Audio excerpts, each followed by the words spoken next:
18h sur TV Vendée. Bonjour et merci d'être avec nous pour ce journal du lundi 13 février. Au sommaire, la visite de Gérald Darmanin à Bois de Séné.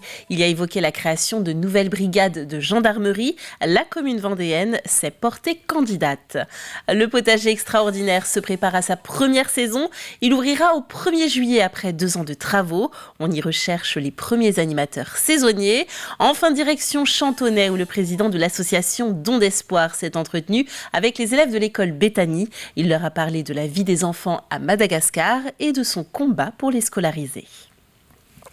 Y aura-t-il une brigade de gendarmerie à Bois de Séné ? C'est en tout cas la commune choisie par le ministre de l'Intérieur Gérald Darmanin pour son déplacement en Vendée. C'était ce lundi matin. La loi d'orientation et de programmation du ministère de l'Intérieur prévoit l'implantation de 200 nouvelles brigades de gendarmerie d'ici 5 ans en France, dont 3 en Vendée. Dans les départements, 6 communes sont candidates pour les accueillir. Nesmy, La Chaise-le-Vicomte, Bénay, Les Épaisses, La Bruffière et bien sûr Bois de Séné. Notre journaliste Colline Davis est rendu pour assister à cette visite officielle. Quelques poignées de main, mais surtout beaucoup de questions. Le ministre de l'Intérieur était ce lundi en Vendée pour annoncer la création de 2 brigades de gendarmerie en septembre prochain. Il y en aura finalement 3. J'étais venu avec 2 brigades et puis à la demande des élus qui m'ont interpellé et pour compréhension aussi de la difficulté d'une augmentation de population très importante qui a à la fois un magnifique dynamisme pour la Vendée mais qui pose des problèmes. Voilà, nous allons mettre 3 brigades de gendarmerie ici dans ce département. J'annoncerai au mois de mai, au mois de juin pour l'ensemble d'ailleurs de la France et pour la Vendée bien sûr les lieux d'implantation de ces brigades. Car le choix n'est pas encore effectué.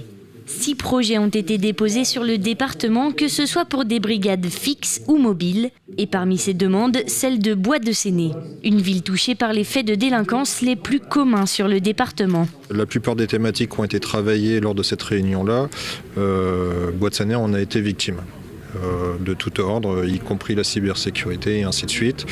Je pourrais tout simplement citer un détournement de fonds de plus de 120 000 € qui vient imputer notre budget, des violences conjugales, les points de poste de deal et ainsi de suite sont présents sur tous les territoires et on n'en est pas exempt et on a à cœur à pouvoir servir au mieux nos citoyens pour qu'ils puissent vivre tranquillement dans leur commune. Au nord du département, Bois de Séné subit l'augmentation de la population et les flux de délinquance qu'elle engendre. Si la décision du ministre n'est pas encore prise, le projet est soutenu par toute la communauté de communes. On est sur une entrée de département avec des flux de délinquance qui arrivent du nord, qui arrivent notamment de la région nantaise et de ses environs.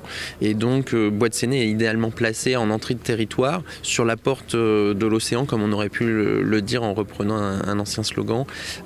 Et donc à ce titre, ça faisait sens que ce soit à Bois de Séné et l'ensemble des élus de la Comcom étaient d'accord pour cela. Avec ces 3 nouvelles brigades, environ 30 militaires vont amplifier les rangs des gendarmes de Vendée.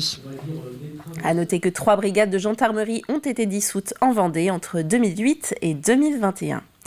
Il ouvrira au 1er juillet. Le potager extraordinaire, nouvelle version sur le site de Beautour, recrute ses tout premiers saisonniers. 5 animateurs sont recherchés pour cette saison d'ouverture un peu raccourcie qui s'éteindra jusqu'à la Toussaint. Le potager ambitionne l'accueil de 60 000 visiteurs par an. Le parc de loisirs dédié à l'univers du végétal proposera plus de 1000 légumes et 500 plantes insolites à découvrir avec des animateurs passionnés. Je vais porter mes choix surtout sur des qualités humaines. Bien sûr, une appétence pour le monde végétal est conseillée, c'est un vrai plus. Mais je recherche surtout des personnes qui aiment le contact avec le public, qui sont à l'aise avec la prise de parole, avec le fait d'aller vers les gens, de répondre aux questions, de poser des questions. Donc c'est vraiment cette qualité humaine que je recherche principalement. Des gens passionnés avec un goût du contact, il n'en manquait pas au trophée Napoléon de la Roche-sur-Yon. Un tournoi d'échecs de haut niveau et convivial à la fois. La 3e édition, c'était ce samedi. Plusieurs centaines de personnes étaient présentes pour regarder le tournoi entre les 4 maîtres internationaux d'échecs. Et c'est le Français Tigran Garamian qui s'impose dans cette compétition. Le tournoi est suivi du très attendu 4 contre 100 où les 4 joueurs du trophée affrontent 100 amateurs vendéens. Une occasion unique pour ces derniers de se frotter à du haut niveau. Alors une troisième édition qui s'est fort bien déroulée, à l'instar des deux premières, à savoir des champions qui jouent le jeu sans jeu de mots, vraiment, on a eu affaire à des parties d'échecs bien acharnées comme on aime, des commentaires pour le public, un public qui pose des questions aux joueurs, ce qui arrive rarement. Non, vraiment, voilà, tout ce qu'on aime dans le Trophée Napoléon, à savoir les échecs comme du spectacle, les échecs comme du show, avec de grands champions, de belles parties, et c'était vraiment sympathique à vivre et à regarder, j'espère en tout cas. Le 15 avril prochain, Solidarité Dons Espoir se rend de nouveau sur l'île de Madagascar. L'association prépare un nouveau container de dons et va continuer sa mission de parrainage et de scolarisation des enfants. Mais pour mieux faire comprendre son travail, Denis Bonnet, le président de Solidarité Dons Espoir, s'est rendu la semaine dernière dans une école de Chantonnay. Alix Lanos y était également. Vous verrez que le monde dans lequel vous êtes et le monde dans lequel les enfants sont là-bas est bien différent.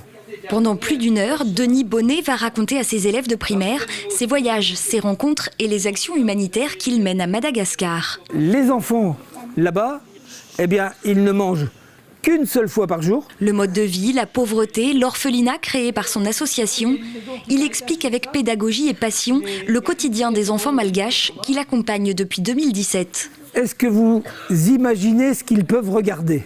Ce sont des enfants qui n'ont pas les moyens d'aller à l'école, alors ils viennent se coller à la fenêtre pour essayer de récupérer quelques informations, un petit peu d'enseignement. Ils découvrent tellement les différences qu'il y a entre un pays comme Madagascar et tout ce qu'ils ont en France.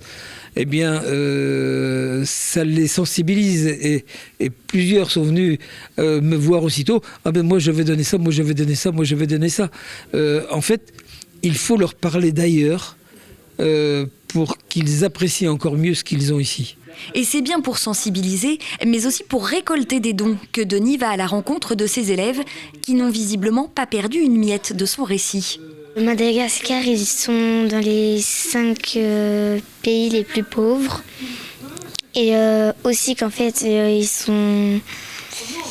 quand ils reçoivent quelque chose que nous, on a un petit peu d'habitude d'avoir, eux, ils sont très contents. Et nous, c'est bien, mais eux, ils sont très très contents. Ils sont obligés de faire des kilomètres pour aller à l'école. T'en penses quoi, toi, de ça ? Que c'est injuste. Je vais dire à papa et maman si on peut de leur donner des jouets et aussi si on pourrait essayer de leur aider, faire des petits dons, je sais pas. Denis Bonnet décollera le 15 avril prochain pour Madagascar. Si vous souhaitez faire un don de vêtements, de jouets ou de fournitures scolaires, vous pouvez contacter l'association Solidarité Dons d'Espoir. On passe au sport avec du rink hockey. L'aventure européenne prend fin aux portes des quarts de finale pour la Vendéenne. À domicile, salle de l'Angelmière, les Lyonnaises se sont pourtant imposées 3-2 face aux Espagnols de Caldes. Avec le cumul du match aller en terre hispanique, le score revient à 7 partout, mais le résultat final tourne en faveur du club espagnol.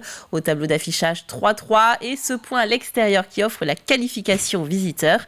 Mais l'entraîneur retient beaucoup de combativité de la part de ses joueurs. On peut être fier de ce qu'on a fait. Je pense que les gens qui sont venus voir le match, ils peuvent être aussi fiers de ce qu'on a fait.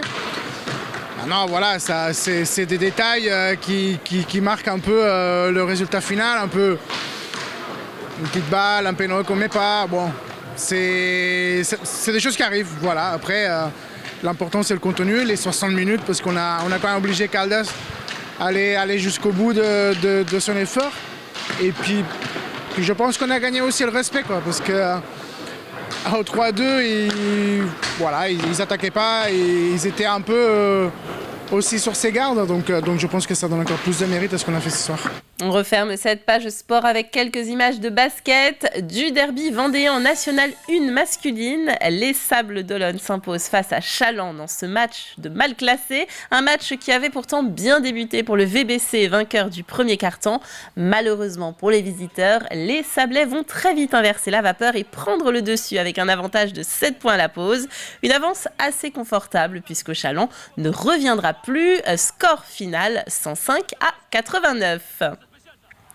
Jusqu'au 26 mars, Chantapart est de retour partout en Vendée pour une 29e édition. Alors, le concept est simple, accueillir chez soi un concert ou se déplacer chez l'habitant pour découvrir de nouveaux artistes. Cette année, 152 performances sont prévues par les 28 musiciens, comme ici à Grande-Lande où Lupo et Jure se sont produits chez Romain et Julie Rieumer. 70 spectateurs étaient présents. C'est une nouvelle façon d'assister à un concert bien plus convivial. Les gens étaient convaincus par l'intérêt d'accueillir des groupes, de faire profiter de la musique à notre voisinage, à nos amis. Et puis c'est tellement bien passé la première fois que pour nous c'était une évidence de continuer, de reboucler une deuxième fois. Ouais, toute la journée déjà, on est accueillant toute la journée, du petit déjeuner au goûter pour cette version-là le dimanche. Donc ça fait une proximité avec les artistes, on peut discuter avec eux, ça crée vraiment un vrai moment d'échange et ça permet encore plus d'apprécier après leur concert, leur performance. Allez, on jette un œil à présent à notre météo et c'est une Saint-Valentin ensoleillée qui s'annonce. Le vent de sud-est soufflera à une vingtaine de km/h dans les terres et jusqu'à 25 km/h sur les bords de mer. Les températures seront un petit peu sur le même modèle qu'actuellement, quoique légèrement plus élevées. Vous le voyez, 3 degrés dans les terres et 6 degrés sur les côtes. C'est en tout cas le soleil qui va continuer à briller jusqu'à encore une bonne partie de la semaine. Il va falloir bien en profiter puisqu'ensuite ce sera bien sûr le retour de la pluie, mais il en faut, vous le savez. Ainsi s'achève cette édition, merci d'avoir été avec nous. Le retour de l'actualité, ce sera à 7h dans votre matinale en compagnie d'Alexandre Debray. Quant à moi, j'aurai le plaisir de vous retrouver à 18h fidèle au poste pour votre journal. Passez une belle soirée sur TV Vendée.